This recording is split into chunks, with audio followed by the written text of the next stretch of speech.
So listen, without any further ado, let's please welcome our presenter today, Elizabeth Henson from Elizabeth Henson Photography. All right, I'm really excited, and hopefully I can keep this somewhat close to 6 minutes. I'm a wedding and portrait photographer here in Virginia Beach. I work all over Hampton Roads. I travel a little bit. I've got a South Carolina wedding coming up pretty soon, actually. But there's a new division to my business, which I'm going to be talking about. So the story, basically, I opened my business in January of 2013. My first year, I broke even with how much I made and how much I spent. Second year, I basically doubled the gross income from year one, made a tiny profit, and then this year is when things have really exploded, so I'm on track to double the gross income from my second year, and I was officially making enough money to kind of take that risk and leave my day job. And now I'm a full-time photographer and entrepreneur. So I get to work from home. This is going to be a little bit different than some of the presentations that we've seen because I don't really sell a physical product. I'm very service-based. So both divisions of my company are based on service. Even though photography is technically a product, my particular business model is very much about your experience in the service. So I went full-time in June, and for the past 3 months, I've consistently made more money than I did as a teacher. Now, unfortunately, that doesn't say a whole lot because we all know teachers don't make much, right, Jim? But I am able to, support my family and pay my bills, and that's really exciting because, the business came from scratch. So every great business owner and entrepreneur has a why, okay? You have to know the why behind your business. And being a wedding photographer allows me to combine my need to be creative and my need to serve people. And when you can combine those two things, whether it's a product or a service, and figure out how you can make the world better and change people's lives, that's where the magic really happens. So my experience is not really a transaction. I don't just show up on your wedding day and give you the pictures and then leave. It's really a full experience. They're with me for engagements, their weddings, their first babies. This couple is very special to me. Landon on the left is waiting for a kidney transplant, and they just had their first baby 2 months premature. So I'm part of their meal train. I'm sending them things in the mail. I mean, I really genuinely care about my couples, and that's what makes my business so successful to be 3 years in and have been in wedding magazines and all that good stuff. So really setting yourself apart with the experience is huge. Okay, so the new division, basically I have now launched a part of my business where I'm an entrepreneur coach for creative women. I learned that I didn't really love teaching people like the technology side of using their cameras, but I loved watching women have this light bulb go off when they realize that they can make money doing something that they love. So when you have an idea and you want to make money, there's this big scary bridge that you have to cross, and most people don't make it across the bridge. So that's where I come in, and I specialize in mindset and lifestyle coaching. So the changes that you need to make in your life for success.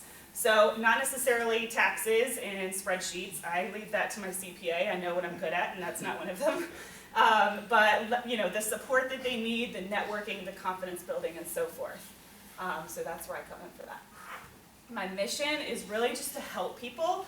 I love watching people be entrepreneurs. I love being surrounded by entrepreneurs.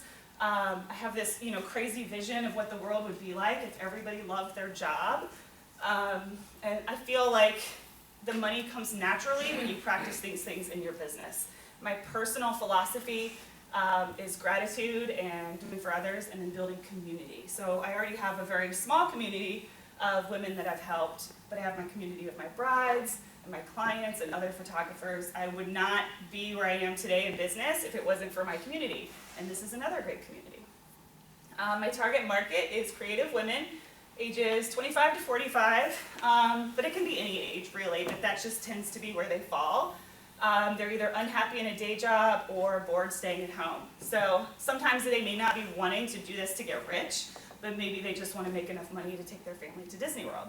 I've worked with people that have Etsy shops, big scale to small scale. And they're very serious about their passion and willing to invest in their future.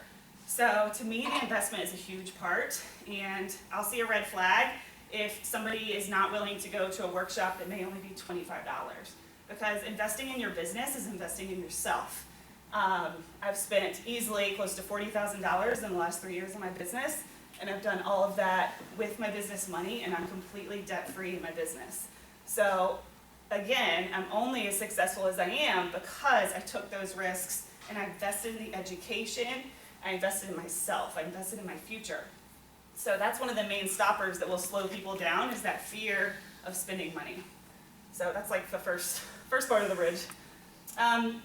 So industry trends that work for me and then for other coaches in the industry. I have an email newsletter. It's called Creatives Live Happy. It has about 50 organic subscribers. I've only had that about 3 months, and that's really without being too salesy. It's just kind of happened naturally and organically on my site and through my reputation. Blogging, social media, webinars, I do all that good stuff, and that really helps generate that authentic following. And then I do some free group meetups, and that usually leads to sales. So if I offer a free group meetup called Creative Connections, usually they'll sign up for a workshop or for one-on-one coaching after that. And then obviously the word of mouth, like I talked about. Does that mean my 6 minutes is up? I'm on the last slide. Okay, challenges so far, staying ahead of the trends. So you guys may not think that there's a lot of creative business coaches out there, but because I'm in the nitty-gritty, it's everywhere to me. So trying to be different is a little bit of a challenge, and then staying ahead of the trends, like newsletters are great right now, but they may not be great 6 months from now. And then finding real training that suits my business model. So I invested a little bit too much money in a training program to get a certification so that I could look like a coach on paper. And I found that it just really didn't suit my personal business plan. So most of my success is when I really use my own brain and do a lot of reading and a lot of research. But I do think the training is such an important piece to help with confidence. So that's a struggle that I've had, is finding something that's kind of innovative and new, and then showing my authenticity through social media in a way that stands out. So what are all the other business coaches doing, and how can I be different? Okay, that's it. Was that close to 6 minutes?